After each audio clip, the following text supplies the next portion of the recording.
शची को तो उसमें कोई रुचि नहीं थी, बलपूर्वक वो उससे विवाह करना चाहता था।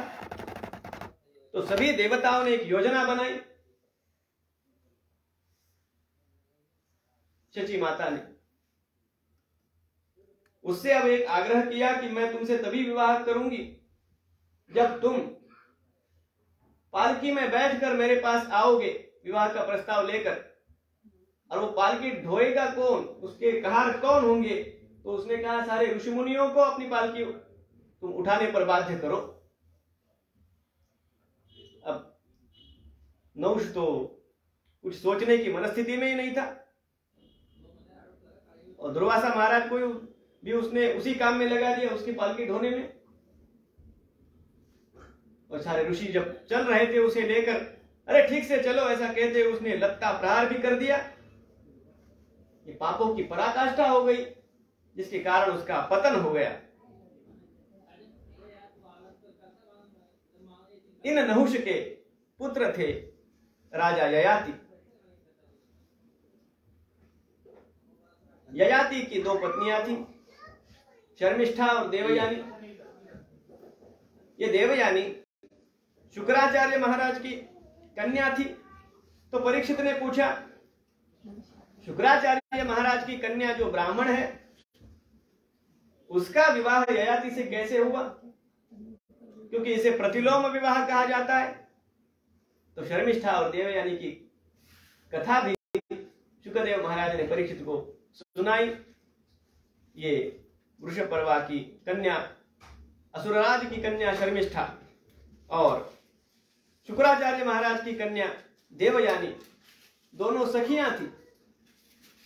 और वे दोनों अपनी सारी सखियों के साथ जब सरोवर में स्नान कर रही थी तो भगवान महादेव वहां से गुजर रहे थे। सभी ने अपने वस्त्रों को ठीक ठाक करना चाहा। उस हड़बड़ी में शर्मिष्ठा ने देवयानी के वस्त्र पहन लिए। अब देवयानी क्रुद्ध हो गई, दोनों सखियों में झगड़ा हो गया। तो शर्मिष्ठा ने देवयानी को उठाकर कुएं में डाल दिया। वो वहीं पर पड़ी रही।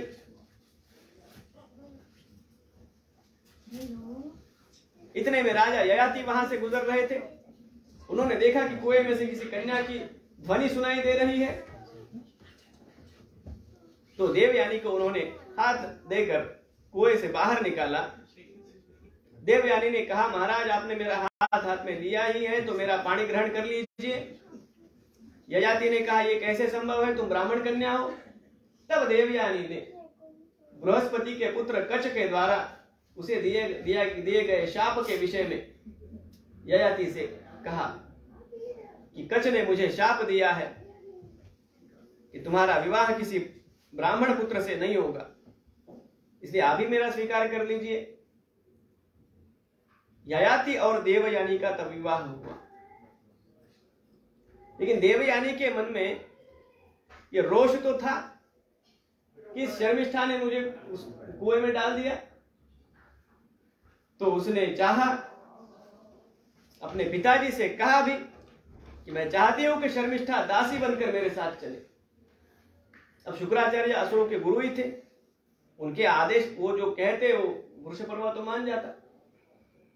अपनी कन्या ने जो हठ किया उसी प्रकार शुक्राचार्य ने वृषपर्वा से निवेदन किया कि तुम अपनी कन्या को मेरी कन्या के साथ भेज दो उसके ससुराल, वो उसकी दासी बनकर रहेगी, उसकी सेवा करेगी।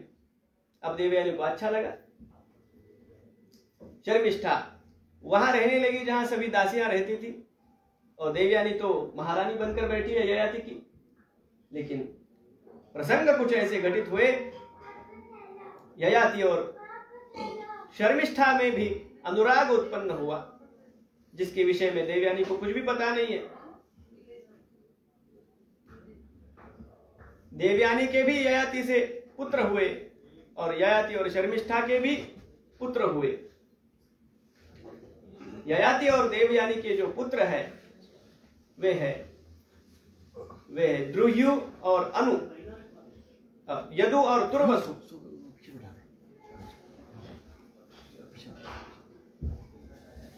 और ययाति और शर्मिष्ठा के जो पुत्र है उनके नाम है द्रुह्यु, अनु और पुरु। देवयानी को जैसे ही इस बात का पता चला कि मेरे पति के शर्मिष्ठा के साथ इस प्रकार के संबंध है और उसके मेरी जानकारी के अलावा उसके 3 पुत्र भी है, तो शर्मिष्ठा तो देवयानी तो क्रुद्ध हो गई। अपने पिता से उसने ये बात कही कि ययाति ने इस प्रकार का अनाचार किया। क्रुद्ध होकर शुक्राचार्य महाराज ने बिना कुछ सोचे ययाति को शाप दे दिया कि तुम वृद्धावस्था को प्राप्त करोगे। तत्काल ययाति तो वृद्ध हो गए, लेकिन वह ययाति गिड़गिड़ाने लगा, महाराज ये आपने क्या कर दिया, मेरी भोगों की वासनाएं अभी तृप्त नहीं हुई है। अब देवयानी को भी पछतावा होने लगा, अरे उसका पति वृद्ध हो गया, लेकिन अब क्या किया जा सकता था। तो शुक्राचार्य जी महाराज ने एक उशाप दे दिया, अगर तुम्हारे पुत्रों में से कोई पुत्र अपना यौवन तुम्हें दे दे तो तुम फिर से युवावस्था को प्राप्त करोगे। अब स्वयं वृद्धावस्था को स्वीकार, अपना यौवन कौन देगा। ययाति ने अपने बड़े बेटे को बुलाया जिसका नाम यदु है। फिर से आपको बता दूं, ययाति और देवयानी के पुत्र है यदु और तुर्वसु, और ययाति और शर्मिष्ठा के पुत्र है द्रुयु, अनु और पुरु। यदु से पूछा, यदु ने तो मना ही कर दिया। तो ययाति को क्रोध आ गया, उसने और अपने पुत्रों से पूछा, सबने मना कर दिया। सबसे छोटा है पुरु, उससे जब ययाति ने कहा तुम अपना यौवन मुझे दो और मेरा वार्धक्य ले लो, पुरु ने कहा पिताजी यह शरीर आप ही का दिया हुआ है, मुझे आप ही ने जन्म दिया है, तो मेरे इस शरीर पर आपका पूर्ण अधिकार है, मेरे यौवन पर, मेरे बाल्य पर आपका पूरा अधिकार है, आपको पूछने की भी आवश्यकता नहीं है, अपना यौवन मैं आपको देता हूं। पुरु ने स्वयं अपना यौवन अपने पिता को दिया और अपने पिता का वार्धक्य स्वयं स्वीकार किया। ययाति फिर से युवा हुआ, लेकिन भोगों की प्यास कभी बुझती नहीं है, इसका भान जब ययाति को हुआ, न जातु कामः कामानाम् उपभोगे न शाम्यते हविषा कृष्णवर्तमेव भूय एवाभिवर्धते। अनेकों वर्षों तक भोग भोगने के बाद ययाति कहते हैं कि अरे ये कामों की जो प्यास है, जो कामनाएं है, कभी तृप्त नहीं होती। ये तो अग्नि में हम घी डालते जाएंगे और अग्नि की लपटें और बढ़ती जाएंगी। ये कामनाओं की पूर्ति भी इसी तरह है, हम कामनाओं को पूर्ण करते रहेंगे और वो अपना प्रभाव दिखाती रहेंगी, तो बढ़ती रहेगी। इसलिए उसका भान होने पर ययाति ने फिर से अपना जो वार्धक्य है उसका स्वीकार किया और अपना जो पुरु का यौवन था उसे लौटा दिया। लेकिन पुरु पर ययाति संतुष्ट हो गए, उसकी पितृभक्ति से प्रसन्न हो गए, तो उसने घोषित कर दिया कि यद्यपि परंपरा तो यही है कि जो बड़ा बेटा है वही राज्य का उत्तराधिकारी होता है, लेकिन यदु से वो रुष्ट थे, इसलिए यदु को उन्होंने बहिष्कृत कर दिया। न यदु राजा बनेगा, न यदु के वंश में कोई भी राजा बनेगा। पुरु से प्रसन्न थे तो कहा राजा पुरु बनेगा और हमारी ये राजगद्दी, ये सिंहासन पुरु के ही वंशजों को क्रम से प्राप्त होता रहेगा। इस पुरु का जो वंश चला उसी में जन्म हुआ कुरु का, और इसी वंश में आगे चलकर पांडवों का भी जन्म हुआ। महाराज पांडु के जो पुत्र रहे, धर्मराज युधिष्ठिर, भीमसेन, अर्जुन, नकुल तथा सहदेव, जिसमें से युधिष्ठिर, भीमसेन और अर्जुन ये कुंती के पुत्र है, नकुल और सहदेव माद्री के पुत्र है। धृतराष्ट्र के, इस चरित्र को पूरी विस्तार से कहने का समय नहीं, ये महाभारत कथा में पूरा विस्तार से आता है। धृतराष्ट्र के भी 100 पुत्र हुए, दुर्योधन आदि। अब ऐसे देखा जाए तो हम प्रथा के अनुसार धृतराष्ट्र के पुत्रों को कौरव कहते हैं, और जो पांडु महाराज के पुत्र है उनको पांडव कहते हैं। लेकिन मूल में देखा जाए तो इन सभी के जो मूल पुरुष है, कुल पुरुष है, वे कुरु ही है। इसलिए जो कौरव है वो तो कौरव है ही, जो जिन्हें हम पांडव कहते हैं वो भी वैसे कौरव ही है, क्योंकि कुरु के ही वंशज है। लेकिन ये एक प्रघात है, प्रथा पड़ गई। और जिस प्रकार ययाति ने निर्धारित किया था कि राज सिंहासन कुरु के वंशजों के पास रहेगा, हम आगे देखते हैं कुरु के ही वंशज राजा बने। धृतराष्ट्र अंध थे, इसलिए उन्हें राजा नहीं बनाया जा सकता था, इसलिए वो ज्येष्ठ होकर भी उन्हें राज्य नहीं सौंपा गया। पांडु राजा बने जो अत्यंत पराक्रमी थे, लेकिन उनके साथ जो हुआ महाभारत में हम देखते हैं। तो पांडु के बेटे जब तक बड़े नहीं होते तब तक के लिए राज्य का कार्यभार धृतराष्ट्र को सौंपा गया। राज्य वास्तव में धर्म के अनुसार पांडु को ही दिया गया था, तो पांडु पुत्रों का ही उस पर अधिकार था। और यही आगे चल के भगवान का भी मुद्दा रहा। यही न्याय है कि पांडवों को उनका राज्य सौंपा जाए। इसलिए भगवान कहा करते थे जो पुरु का वंश है, पांडवों तक हमने देखा, कौरवों तक देखा। ये जो यदु है उन्हीं का ये पवित्र वंश जिसे यादव कुल कहा गया। यदु का वंश है इसलिए इसे यादव कहा गया, जिसके वंश में स्वयं भगवान का अवतरण हुआ। इन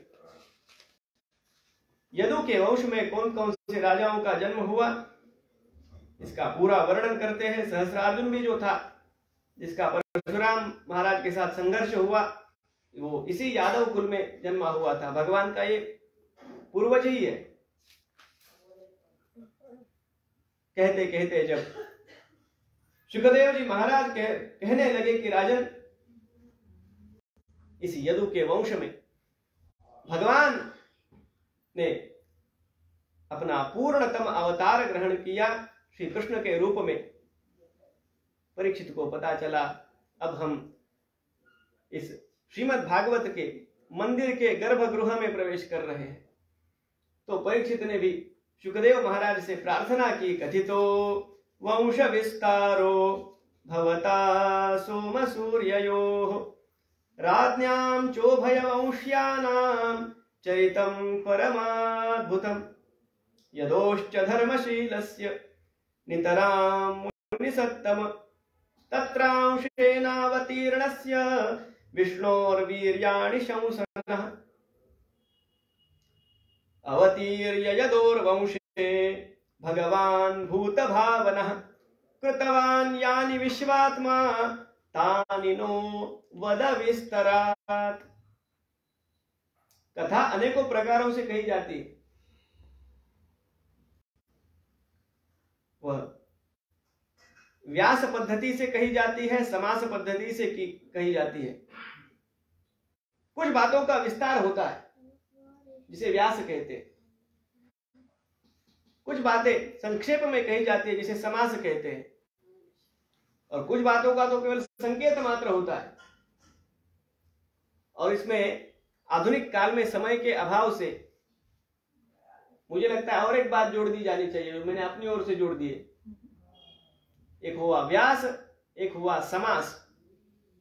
पहले से यही चलता आ रहा है। उसमें आधुनिक काल में जुड़ा संकेत, केवल संकेत करना, अंगुली निर्देश करना। और एक चौथी बात है जिसे मुझे लगता है उसे नाम देना चाहिए प्लुति। प्लुति का मतलब है कूदना, जिसका संकेत भी नहीं होता। कुछ बातों का तो संकेत करने का भी समय नहीं मिलता। तो कुछ विस्तार पूर्वक कहना, कुछ संक्षेप में कहना, कुछ बातों का केवल निर्देश करना और कुछ बातों को तो छोड़ ही देना। इस प्रकार से कथा होती है।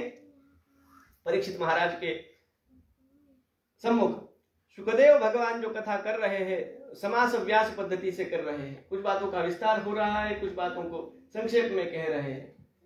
लेकिन जैसे ही परीक्षित ने देखा अब दशम स्कंध में प्रवेश हो रहा है, भगवान के अवतार का यह पूर्व क्रम चल रहा है, प्रस्तावना चल रही है, तो उसने शुकदेव महाराज से प्रार्थना की, कृतवान यानी विश्वात्मा तानि नो वद विस्तरात्। महाराज आप तक तो आपने कुछ बातों का विस्तार किया, कुछ बातें संक्षेप में कही, कृपा कीजिए यह कृष्ण चरित्र जो है वो विस्तार पूर्वक मुझे बताइए। निवृत्त तरशयीरुपगीयमानात् भवौषधात् श्रोत्र मनोभिरामात् गौतम श्लोक गुणानुवादात् पुमान् विरज्येत विना पशुघ्नात्। अरे जिसने थोड़ा बहुत भी पुण्य कभी जीवन में कर लिया हो, ऐसा कौन व्यक्ति होगा जो भगवान की इस कथा से निवृत्त होना चाहेगा। पितामहा में समरे मरंजयैर देवव्रता व्याति रथैस्तिमिंगिलैः। परीक्षित को स्मरण होता है अपने पुण्य श्लोक सभी पितामहों का। ये पांडव परीक्षित के पितामह है। दुरत्ययमुक्तौरव सैन्य सागरम कृत्वा तरन् वत्स पदं स्मयत् प्लवाः।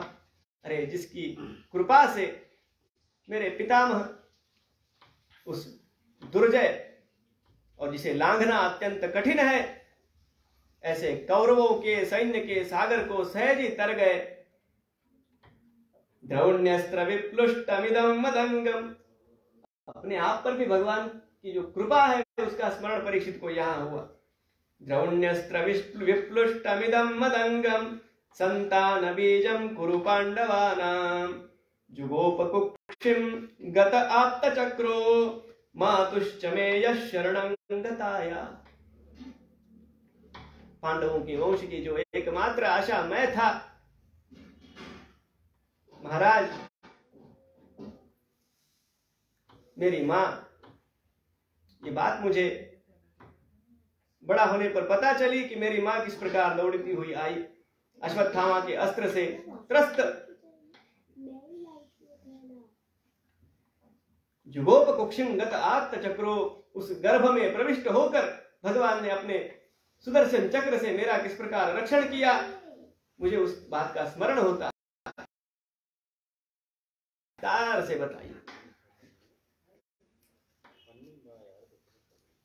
अब कुछ सूक्ष्म बातें देखिए। हमने देखा, आपको अगर स्मरण होगा,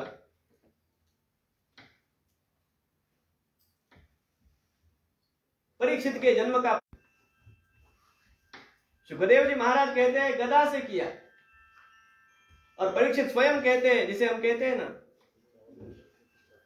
जिसने स्वयं देखा है, आई विटनेस, वो कहता है कि मैंने चक्र देखा। तो ये गदा थी कि चक्र थे? और परीक्षित की बात सही है कि सुखदेव जी की बात सही है। सुखदेव जी की बात को तो काटा ही नहीं जा सकता, और परीक्षित तो स्वयं था वहां, उसने देखा है। अभी आपत्ति है, अभी विद्वानों में चर्चा होती है, तो कैसे उसका उत्तर मिले। मैंने आपको अगर स्मरण हो, 2 दिनों पहले एक महात्मा के विषय में बात की थी। नांदेड़ के समीप जिनके सदगुरु की समाधि, मैंने कहा मैं वहां गया था, स्वामी वरदानंद भारती। मैंने संतों के जीवन का अंत किस प्रकार होता है उस विषय में उनकी बात कही थी, जिन्हें उत्तर गंगोत्री में भगवान नारायण के दर्शन हुए थे। इन स्वामी वरदानंद भारती महाराज ने इस शंका का इतना सदा हुआ उत्तर दिया है, और इतना सुलभ उत्तर दिया है कि बालक भी समझ सके। अरे उन्होंने कहा दोनों की बात सही है। कैसे? वो गदा थी कि चक्र था? उन्होंने कहा थी तो गदा ही, सुखदेव जी महाराज जो कहते थे वही सही है। वो गदा भगवान इतने वेग से घुमा रहे थे कि परीक्षित को वो चक्र की तरह।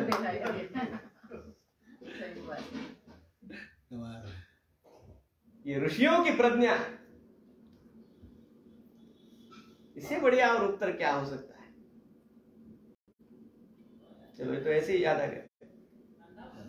द्रौण्यस्त्र विप्लुष्टमिदं मदंगम संतान बीजं कुरु पांडवानां जुगोपकुक्षिं गत आत्तचक्रो मातुश्च मे यशरणं गतायाः वीर्याणि तस्याखिल देहभाजाम् अन्तर्बहिः पूरुषकालरूपैः प्रयच्छतो मृत्युमुतामृतं च माया मनुष्यस्य वदस्व विद्वन्।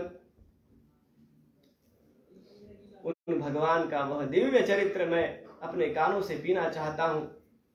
कस्मान मुकुंदो भगवान त्यक्तोदमपि बाधते पिबंतम त्वन्मुखां भोजच्युतम हरिकथामृतम।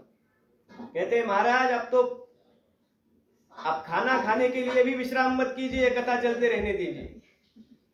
नहीं, ये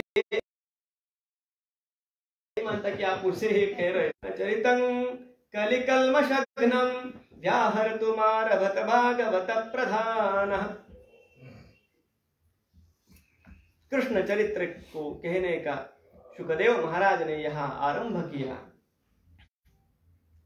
रानी की जय, महारानी की जय, राधे रानी की जय, महारानी की जय, राधे रानी की जय, महारानी की जय। बोलो बरसाने वाली की जय जय जय, बोलो बरसाने वाली की जय जय जय, बोलो बरसाने वाली की जय जय जय, बोलो बरसाने वाले की जय जय जय। राधे रानी की जय, महारानी की जय, राधा रानी की जय, महारानी की जय।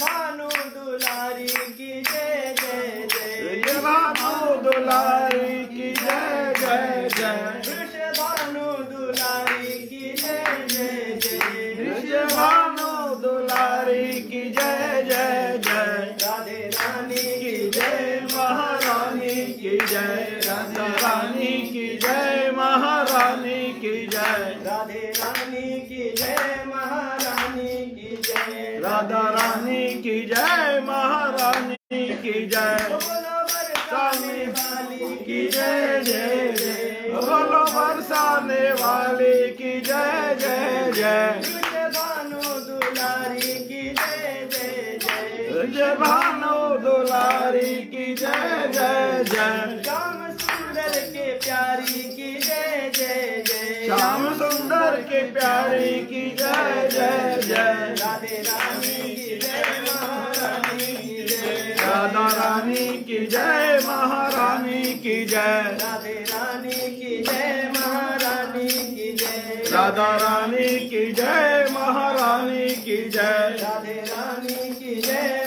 महारानी की जय, राधा रानी की जय, महारानी की जय। जय जय श्री राधे।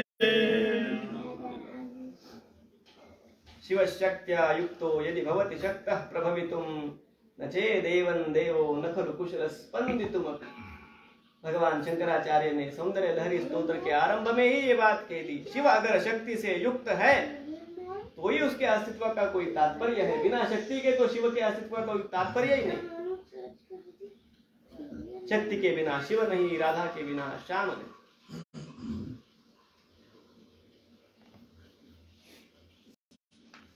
भगवान श्री कृष्ण के दिव्य अवतार का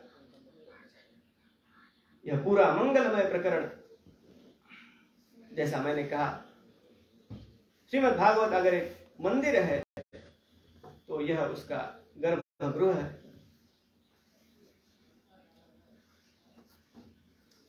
शुकदेव जी महाराज कहते हैं, राजन, पृथ्वी पर पापियों का भार बढ़ने लगा था।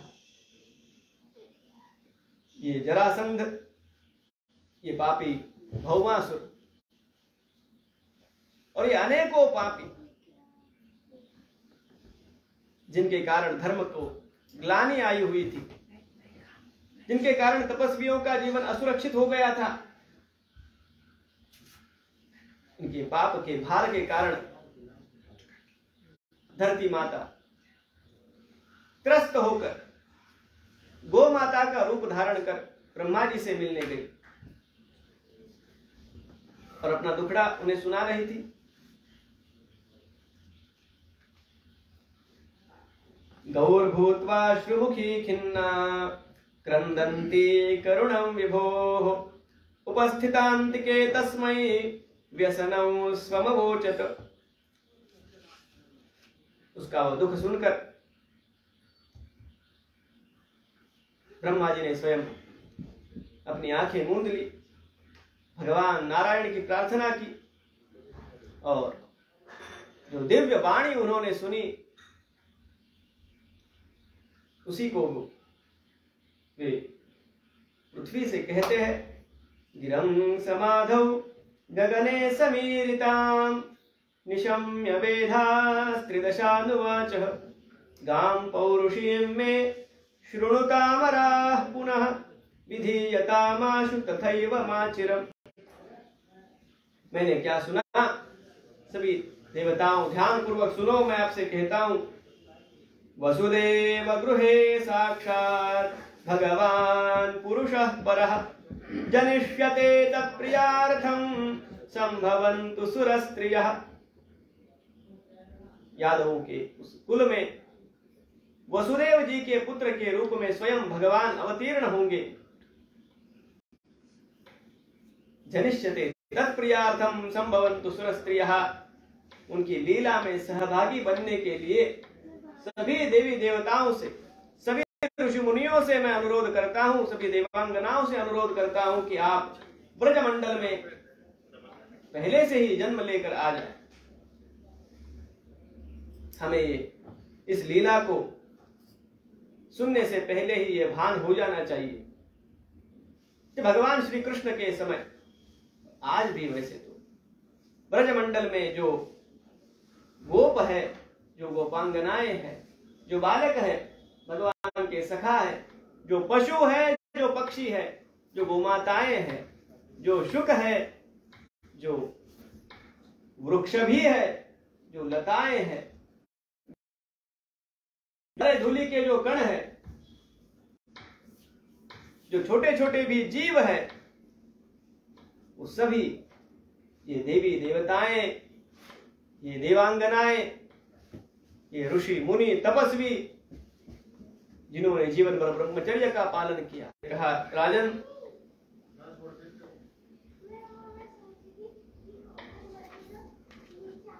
शूरसेनो यदुपतिर मथुरामावसन्पुरीं माथुरान् शूरसेनांश्च विषयान् बुभुजे पुरा। इस शूरसेन के पुत्र जिनका नाम वसुदेव है, उनका विवाह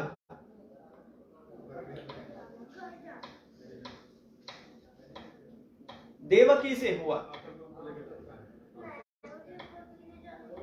और उनके विवाह के उपरांत जो इनकी बारात चली,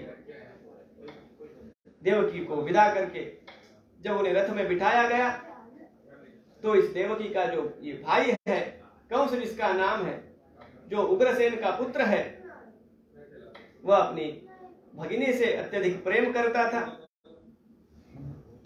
इसलिए उसने स्वयं सारथी को वहां से हटा दिया, स्वयं सारथ्य करने के लिए बैठ गया। स्वयं घोड़ों के लगाम हाथ में लेकर बड़ा हर्ष विभोर होकर अपनी बहन को, देवकी को और वसुदेव जी को ये रथ में बिठाकर ले जा रहा था। इतने में राजन एक पथि प्रग्रहिणं कंसं आभाष्याः शरीरवाक् अस्यास्त्वामष्टमो गर्भो हन्तायं वहसे अबुध। मूर्ख कंस, जिसे तुम रथ में बिठाकर ले जा रहे हो, उसी का जो अष्टम गर्भ है उसके द्वारा तुम्हारी मृत्यु होगी। जैसे ही कंस ने ये सुना, जो नीच वृत्ति के होते हैं ना, उनका अच्छा बर्ताव भी बहुत अधिक भरोसे के लायक नहीं होता। कभी ये बदल जाएंगे पता नहीं। और जैसे ये सुना, भगिनी हंतुमारब्धा खड्गपाणि कचेग, अरे उसने तो वो घोड़ों के लगाम छोड़ दिए, देवकी के बाल पकड़ लिए और हाथ में खड्ग लेकर उसका वो वध ही करने जा रहा था। उतने में वसुदेव जी महाराज ने उसका हाथ थाम लिया। बोले कंस ये क्या कर रहे हो? अभी अभी जो ब्याही है उस अपनी बहन का इस प्रकार वध करना तुम्हें शोभा नहीं देता। अरे कैसी तुम्हारी कीर्ति है, लोग कितनी अच्छी अच्छी बातें तुम्हारे विषय में करते हैं। अब कौन क्या कहता है वसुदेव जी को पता था, लेकिन ऐसे प्रसंग में यही कहना पड़ता है, तुम्हारी कीर्ति को कलंकित मत करो। इस प्रकार स्त्री वध करना, उसमें भी भगिनी का वध करना, उसमें भी जो अभी नवोढ़ा है, कीर्ति का महत्व वसुदेव जी महाराज यहाँ कंस को समझाते हैं। कंस शरीर तो चला जाता है, कीर्ति शरीर केवल हमारा शेष रहता है। मनुष्य को चाहिए कि वो अपने कीर्ति शरीर के लिए जिए, अपनी कीर्ति को कलंकित न होने दे। भले कीर्ति के लिए प्राणों का त्याग क्यों न करना पड़े। ये सब बातें वसुदेव जी कहते रहे। कंस ने कहा अरे ये सब बातें छोड़ो, मेरा जीना पहले आवश्यक है, कीर्ति को मैं क्या करूं, तो मैं तो इसे समाप्त करूंगा। अब कंस जब मान ही नहीं रहा तो वसुदेव जी ने कहा कंस तुम ये अविवेक क्यों कर रहे हो? आकाशवाणी ने ये तो नहीं कहा कि देवकी से तुम्हें कोई डर है, इसकी संतान से तुम्हें डर है, और वो भी 8वीं संतान से डर है। चलो मैं तुम्हें ये वचन देता हूं, केवल 8वीं संतान नहीं, यहां से हमें होने वाली हर संतान को उसके जन्म लेते ही मैं तुम्हें सौंप दूंगा, उसका तुम जो चाहे करो। अब तो ठीक है। तो उसने सोचा, वसुदेव जी का चरित्र उसे पता था, वो अपने वचन के पक्के है। कंस मान गए। चरित्र हो तो इस प्रकार का हो कि किसी नीच पुरुष को भी उसका विश्वास हो कि इसने ये बात कही है तो ये ऐसा ही करेगा। उस दिन कंस ने देवकी को प्राणदान दिया, लेकिन दोनों को उसने अपने बंदीवास में रखा। जैसे ही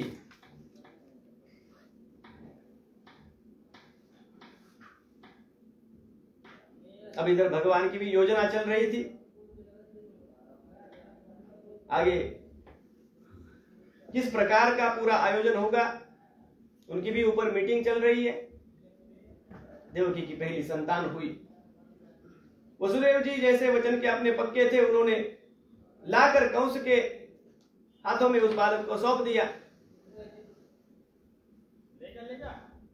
कंस तो संतुष्ट हुआ, उसने देखा और बालक बड़ा सुंदर भी था।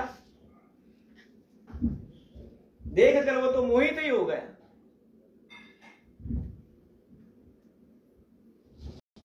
तो उसने कहा वसुदेव महाराज मानना पड़ेगा आपको और आपकी नीतिमत्ता को, जैसा आपने कहा था अपने बालक मेरे पास आप लाए। लेकिन वैसे मुझे तो जो भय है वो अष्टम गर्भ से है, ये बात सही है। इसे लेकर मैं क्या करूंगा, इसे आप वापस ले जाइए। मृत्यु के द्वार से अपना बालक वसुदेव जी लेकर वापस आ गए। अरे देवकी तो हर्ष निर्भर हो गई। इतने में देवर्षि नारद जी वहां पर चिंताक्रांत होकर पधारे। नारायण नारायण। कंस से उसका कुशल पूछने लगे, कैसे हो कंस? तो उसने कहा महाराज मैं तो ठीक हूं, आप इतने टेंशन में क्यों लग रहे हो? नारद जी ने कहा क्या करूं, सबकी चिंता मुझे ही करनी पड़ती है, और तुम जैसे भोले भालों की तो चिंता मुझे अधिक होती है। तो उसने कहा क्यों, मेरी चिंता क्यों होती है? अरे मैंने सुना है तुमने देवकी का जो बालक है उसे लौटा दिया। तो उसने कहा हाँ महाराज, मुझे जो भय है वो तो अष्टम गर्भ से है, उस पहले बालक का मैं क्या करूं? नारद जी ने कहा यही तो तुम्हारा भोलापन है। तुम गणित कहां से सीखे हो? यही से ना, मृत्युलोक से। स्वर्गलोक का गणित भैया अलग है, यहां का गणित अलग है। इसीलिए मैं तुम्हारे पास आया हूं अब कंस चकरा गया, वो बोला गणित में क्या भेद हो सकता है, आठवां तो आठवां ही है, पहला पहला है, आठवां आठवां है।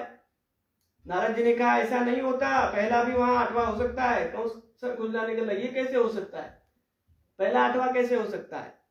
नारद जी महाराज ने कहा एक मंडल बनाओ। एक मंडल बनाने के लिए उससे कहा, अब उस मंडल पर 8 बिंदु आरेखित करो। उसने 8 बिंदु बना दिए। अब गिनो। उसने गिनना आरंभ किया, 1 2 3 4 5 6 7 8। चलो अब दूसरे से गिनो, तो 1 2 3 4 5 6 7। अब तीसरे से गिनो। और जैसे ही कंस गिनता गया, कंस ने कहा महाराज मुझे तो सब 8वें 8वें नजर आ रहे। नारद जी महाराज ने कहा मुझे किसी काम का स्मरण हुआ, मैं तो चलता।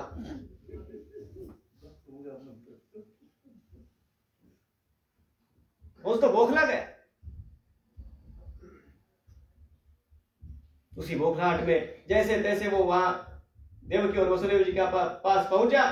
देवकी की गोदी से उस बालक को उसने छीना, लाकर शिला पर पटक दिया और समाप्त कर दिया। 1 2 3 4 5 6 बालकों को इसी प्रकार का उसने मौत के घाट उतार दिया। अब भगवान ने योग माया को आदेश दिया, देवक्या जठरे गर्भम शेषाख्यं धाम मामकम तत्सन्निकृष्य रोहिण्या उदरे सन्निवेशय।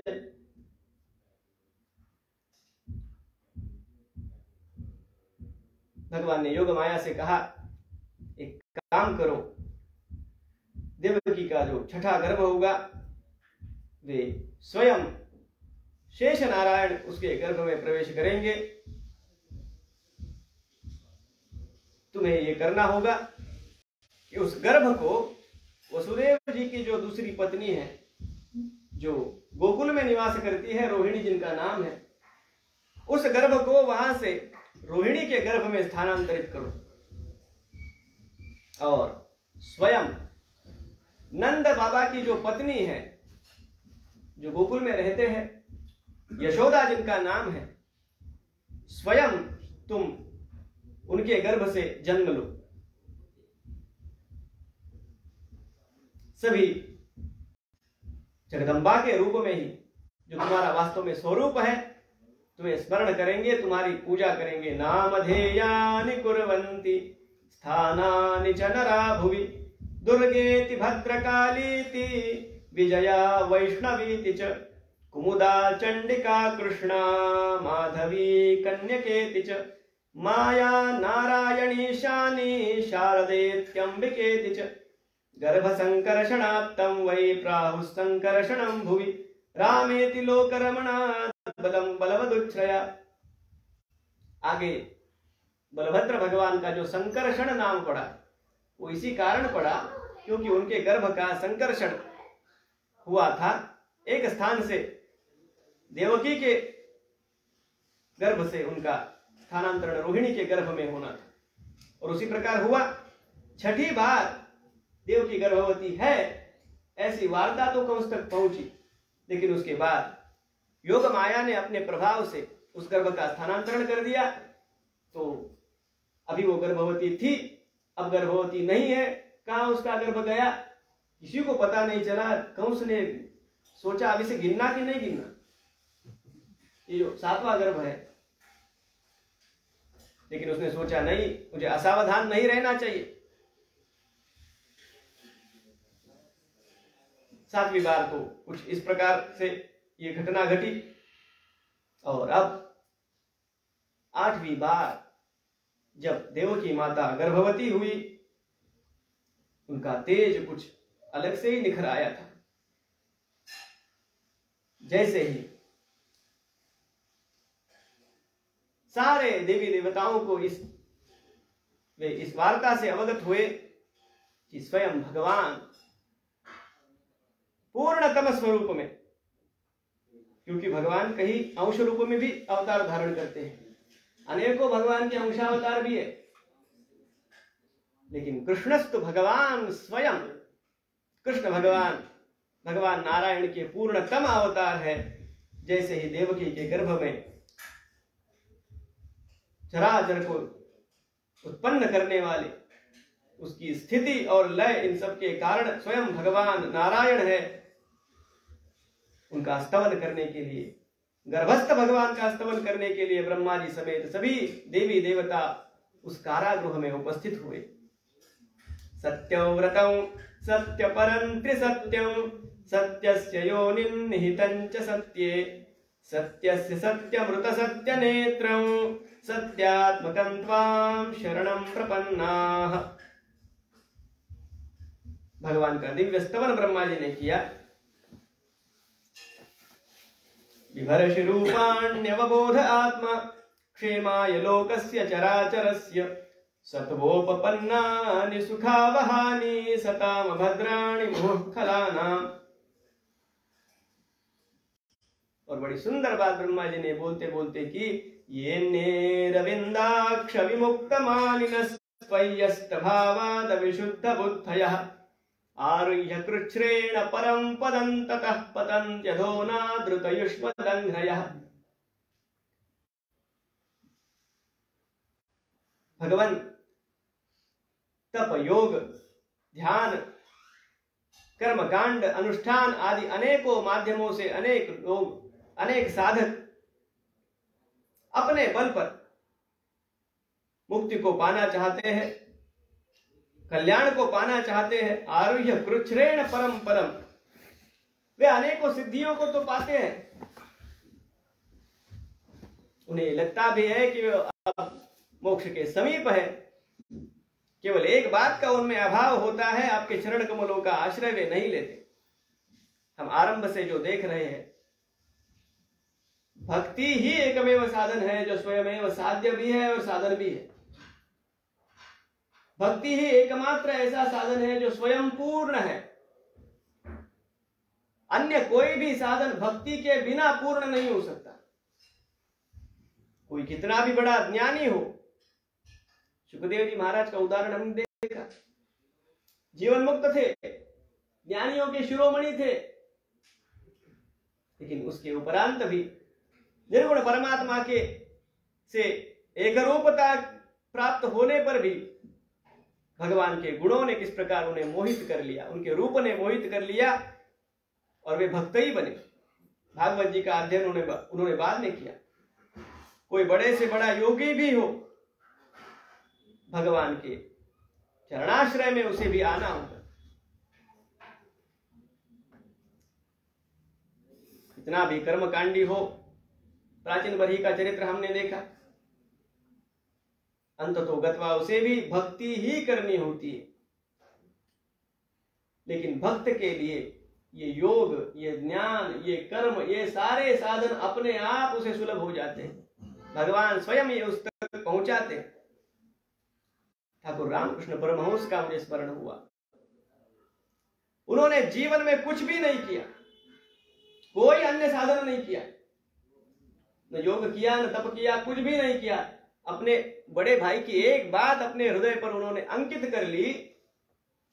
उनके बड़े भैया ने उनसे कहा था, गदाधर, ये काली मैया जो है ना मंदिर में, ये हमारी माँ है।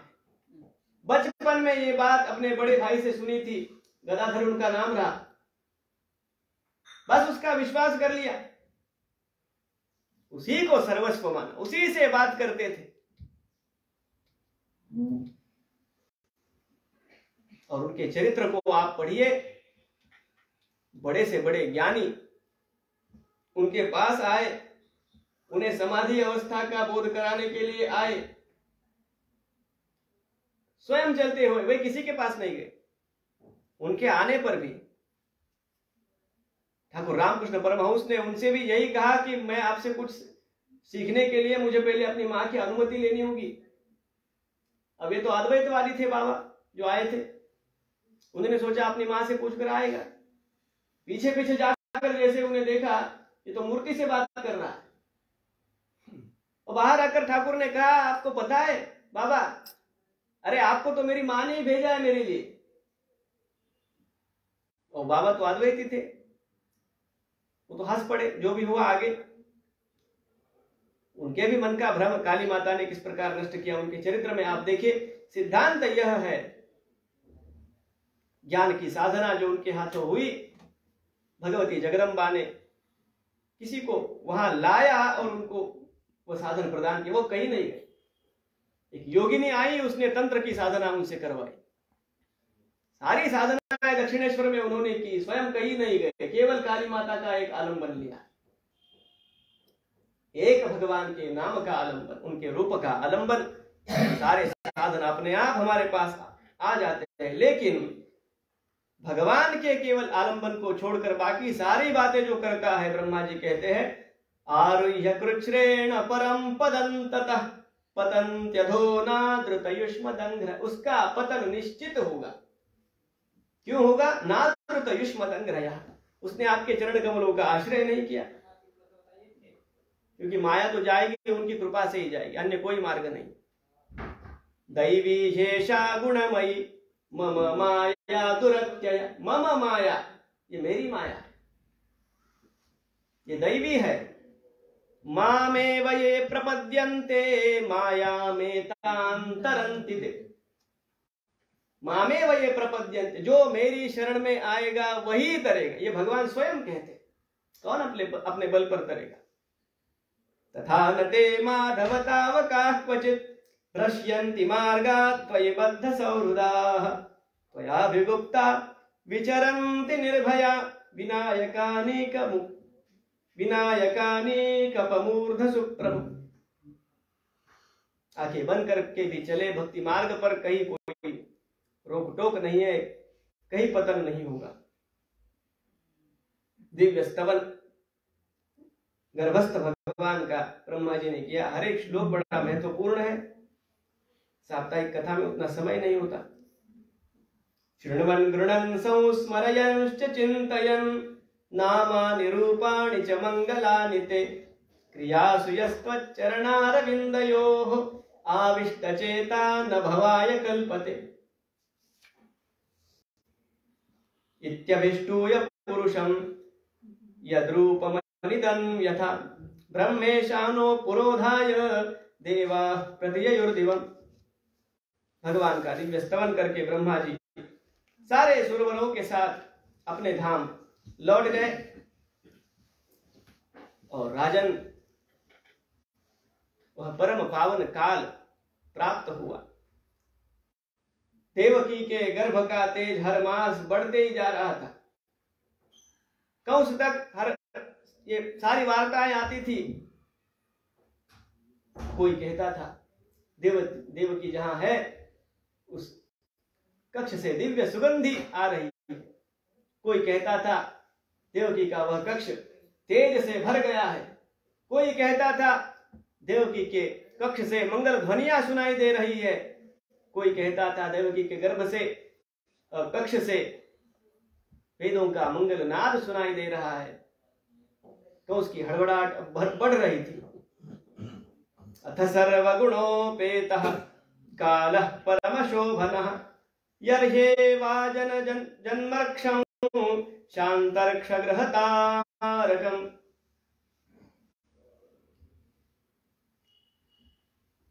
राजन, वह मंगलमय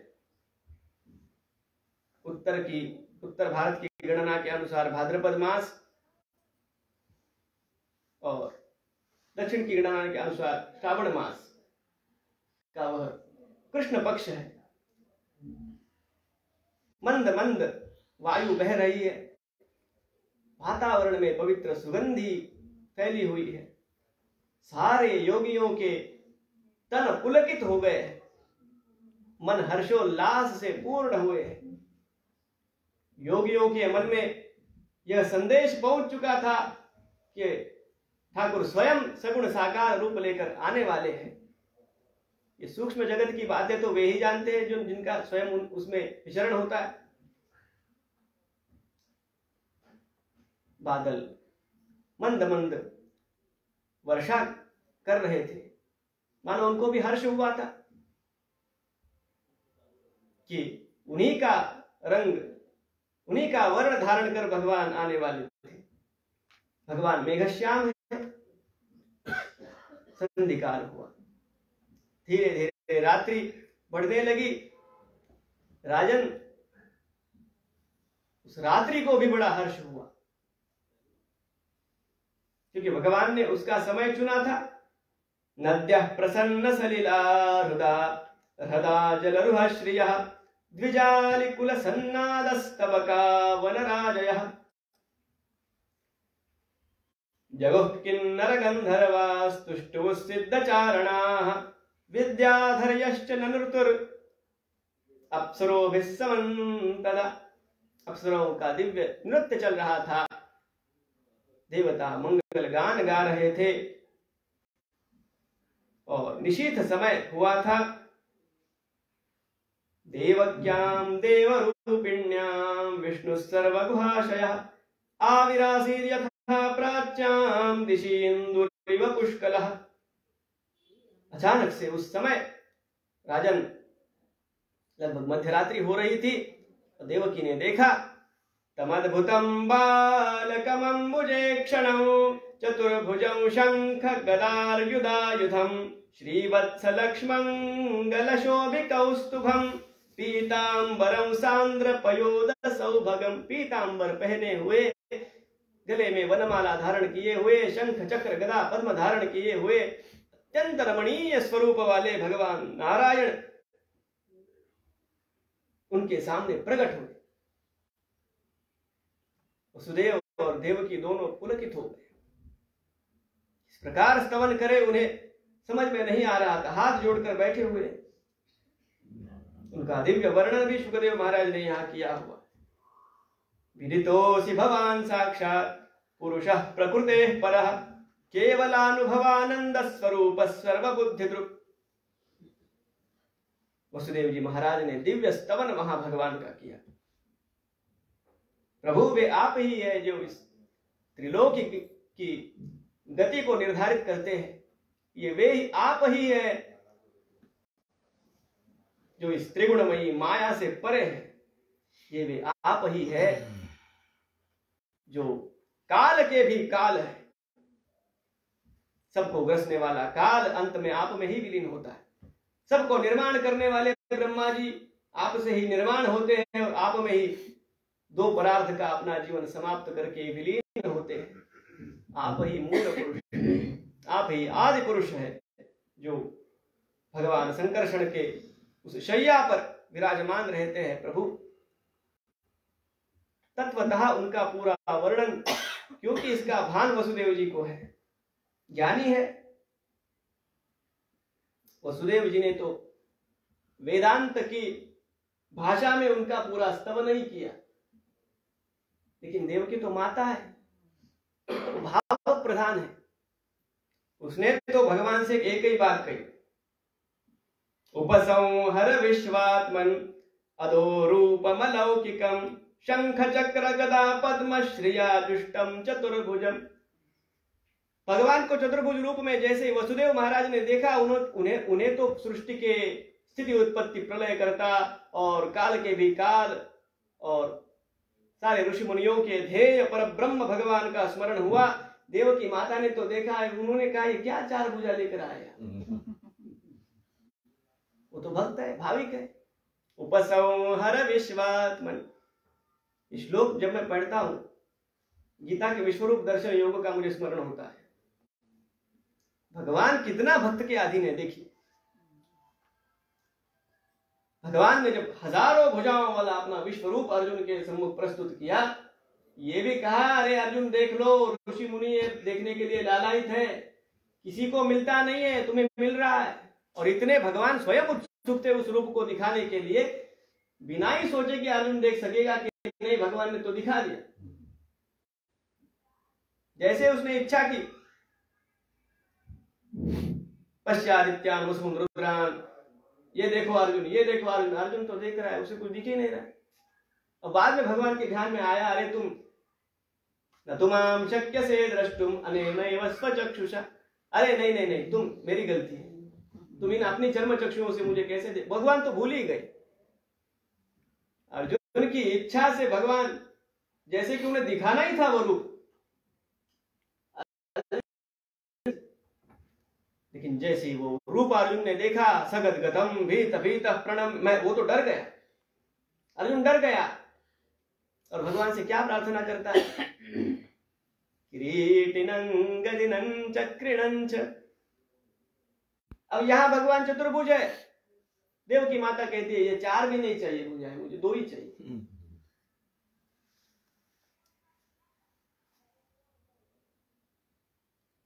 माता पुनि बोली सोमति गोली, तजहु तात यह रूपा, की जय शिशु लीला अति प्रिय शीला, यह सुख परम अनुपा। माता पुनि बोली सोमति डोली, तजहु तात यह रूपा। ये कौशल्या माता का भी अनुभव है। अब वो रोने के लिए थोड़ा समय है, इसलिए मैं अभी क्यों रुलाए भगवान, अभी तो उनको बात करनी। कौशल्या माता ने भी भगवान से यही कहा था। भगवान ने कहा हाँ माँ, इसीलिए तो मैं आया हूं, कुछ बात करने के लिए आया हूं। तो बालक ही बन जाऊंगा तो बात कैसे करूंगा, फिर आप बोलोगी ये बात क्यों कर रहे हो, हमारे बालक थोड़ी बात करते हैं। इसलिए चतुर्भुज रूप में दर्शन दिया। त्वमेव पूर्व सर्गे भूः पृष्णिस्वायम्भुवे सति, तदायं सुतपानाम प्रजापतिरकल्मषा। माँ, मैं आप दोनों को आपके पूर्व जन्मों का स्मरण दिलाने के लिए यहाँ आया हूं। आप ही पूर्व जन्म में दोनों पृष्णि और सुतपा नाम से विख्यात थे। तब मैं पृष्णि गर्भ के रूप में आपका पुत्र हुआ था। आपने ये चाहा था कि आपके जैसा पुत्र मुझे मिले। अब मेरे जैसा कोई है ही नहीं। जो याचना हम पूर्ण नहीं कर सकते, शास्त्रों ने कहा उसे 3 गुना देना चाहिए। तो आपने मांगा मेरे जैसा पुत्र हो, मैं तो ये कर नहीं सकता था, तो मैं ही आपका पुत्र हुआ, लेकिन मुझे 3 बार पुत्र होना पड़ेगा आपका, ये मैंने सोचा। जब सुतपा और पृष्णि के रूप में आप दाम्पत्य थे, तब मैं पृष्णि गर्भ के रूप में अवतीर्ण हुआ। आप दोनों जब कश्यप और माता अदिति के रूप में थे, उपेंद्र इति विख्यातो वामनत्वाच्च वामनः, तब मैं वामन के रूप में आपका पुत्र हुआ और उसी तप के फल के स्वरूप आज मैं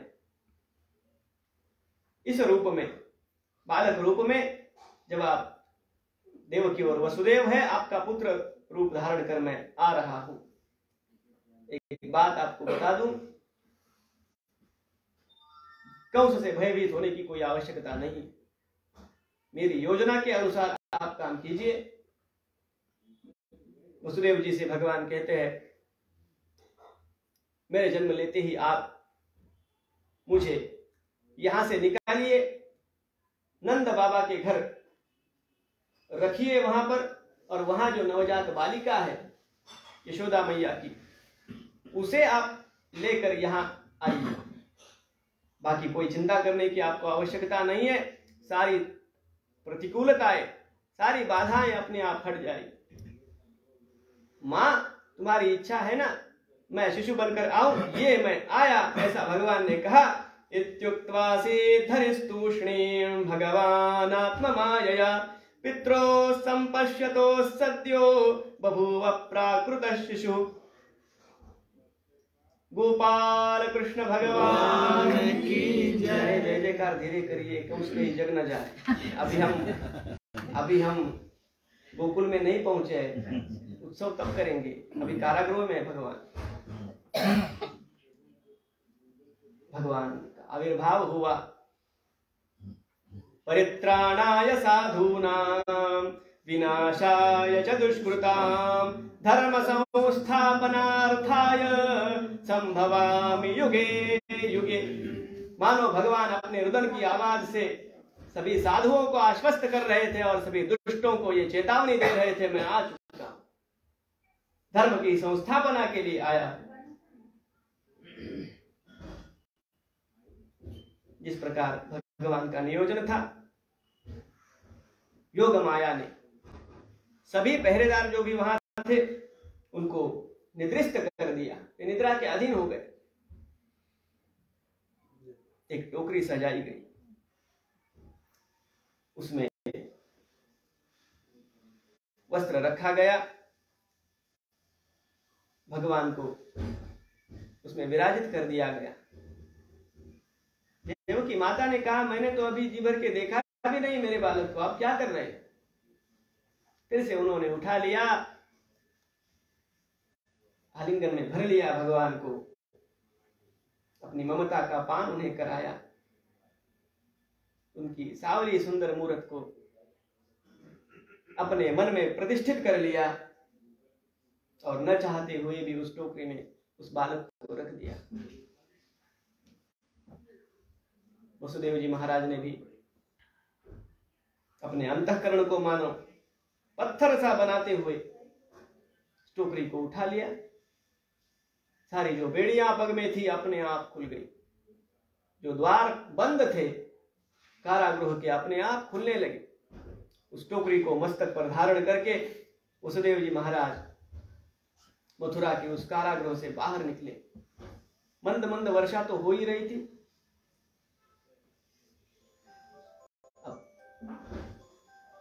बादलों का भी हर्ष मानो गगन में समा नहीं रहा था, वर्षा का आवेग भी बढ़ा, यमुना का प्रवाह भी बढ़ा, पानी इतना बढ़ गया कि उसमें से पार जाना कठिन हुआ। हृदय तक, कंठ प्रदेश तक, मुंह तक यमुना जी का स्तर बढ़ा। भगवान ने धीरे से अपना चरण कमल उस टोकरी से बाहर निकाला। अब यमुना जी ने सोचा, प्रभु आप मुझसे यहाँ पार होने वाले और मुझे बिना स्पर्श किए जाएंगे, ऐसा कैसे संभव? जैसे ही भगवान ने अपने चरण कमल से यमुना जी के जल को स्पर्श किया, पानी ने रास्ता दे दिया।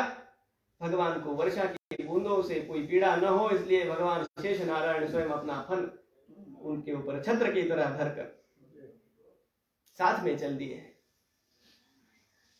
वसुदेव जी महाराज नंद बाबा के भवन तक पहुंचे। द्वार तो अपने आप खुले। उन्होंने देखा यशोदा माता ने उसी रात्रि में एक सुंदर सी कन्या को जन्म दिया है।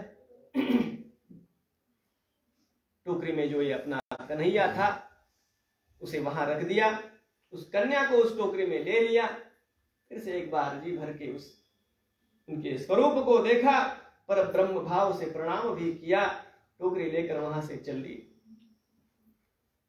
जैसे ही मथुरा पहुंचे, कारागृह के द्वार खुले थे, वे भीतर गए, द्वार अपने आप बंद होने लगे।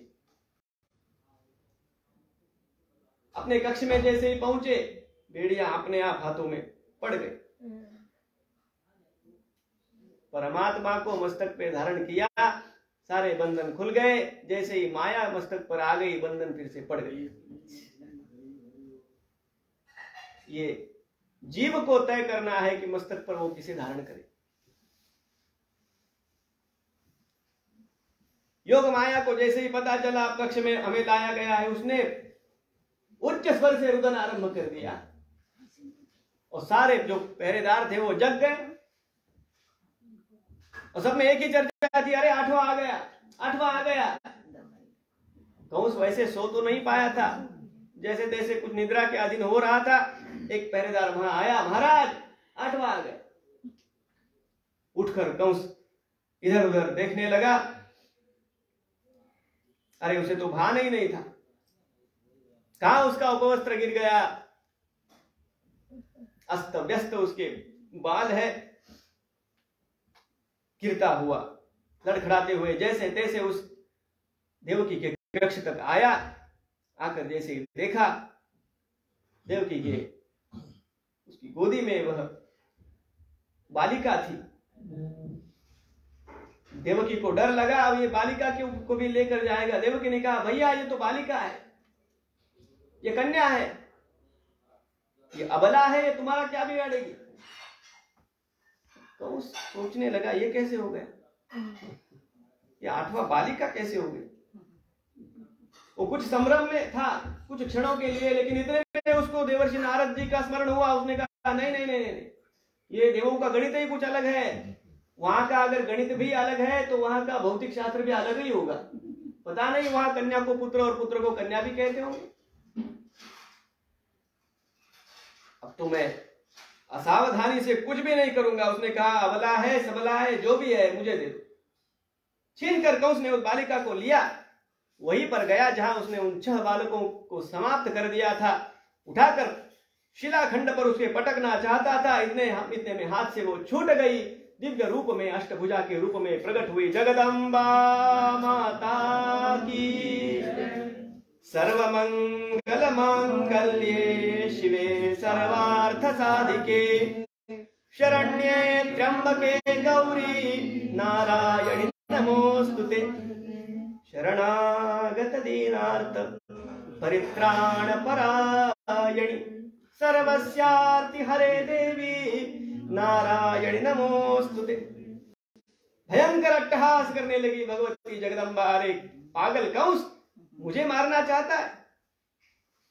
किम मया हतया मंद जातः खलु तवान्तकृत् यत्र क्व वा पूर्वशत्रुर् माह्योऽसि कृपणान् वृथा। मुझे मारना चाहता है दुष्ट, तुझे मारने वाला जन्म ले चुका है, अब तो सुधर जा। माह्योऽसि कृपणान् वृथा। ये नीच कार्य जो कर रहा है, अब किसी की हिंसा मत कर, ये दुष्कर्म छोड़ दे। इति प्रभाषतन देवी माया भगवती भुवि बहुनाम निकेतेषु बहुनाम बभूवः। कंस को तो समझ में नहीं आ रहा था ये क्या हो गया। चलो कंस को संभ्रम में रहने दो, अपन गोकुल में चलो। कल फिर से मामा जी की गांव आना ही है।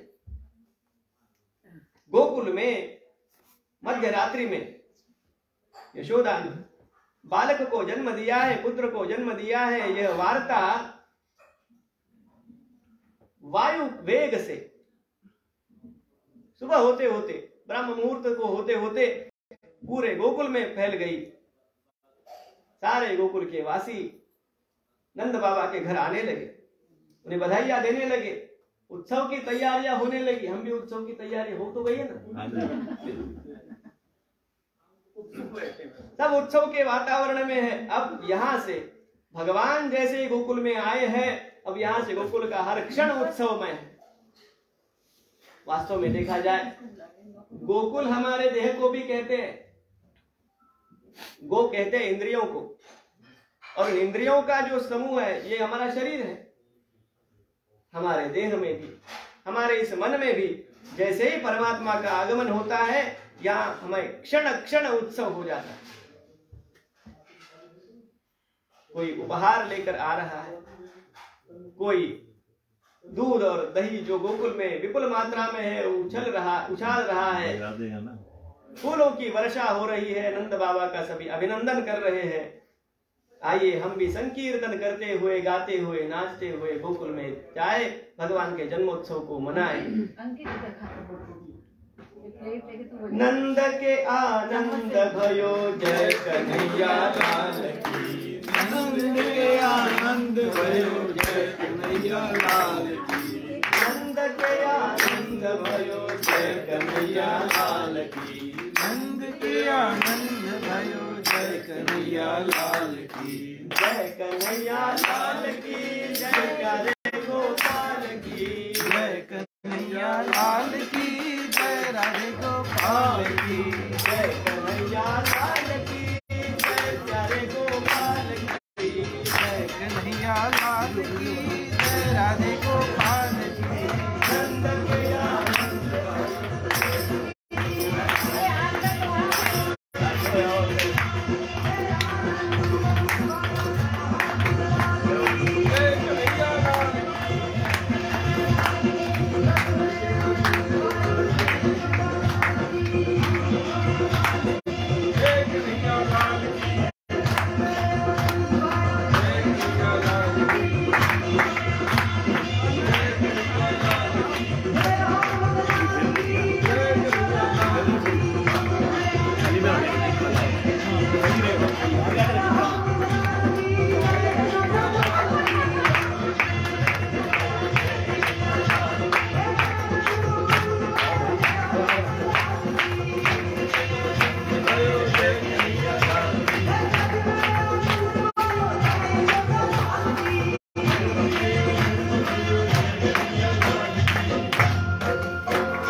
जय कन्हैया लाल की।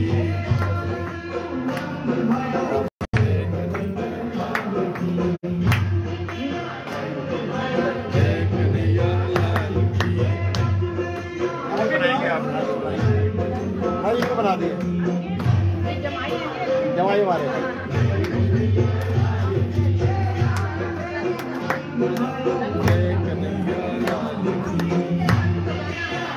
बना देगी तरफ और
बधाई हो बधाई हो।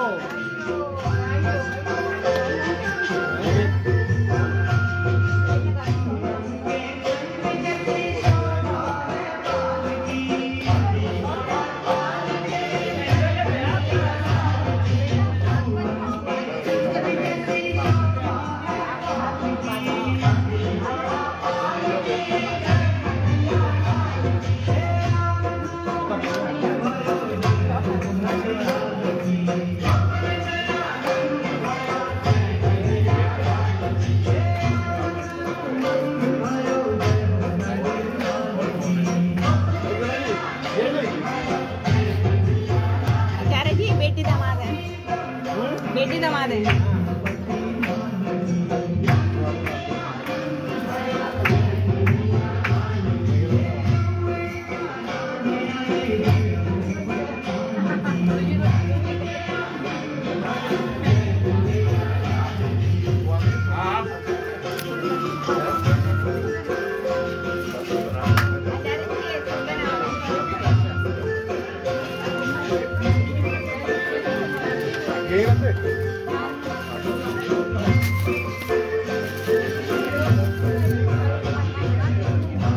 लगा दिया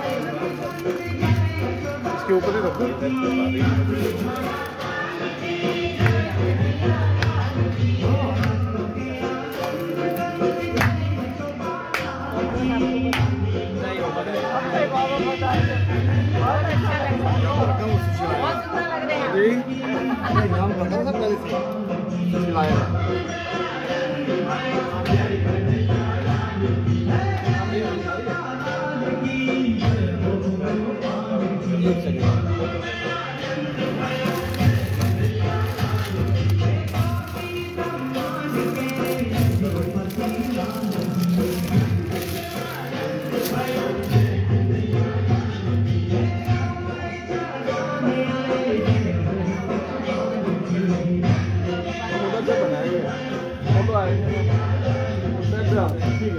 कैमरे के आगे ओके।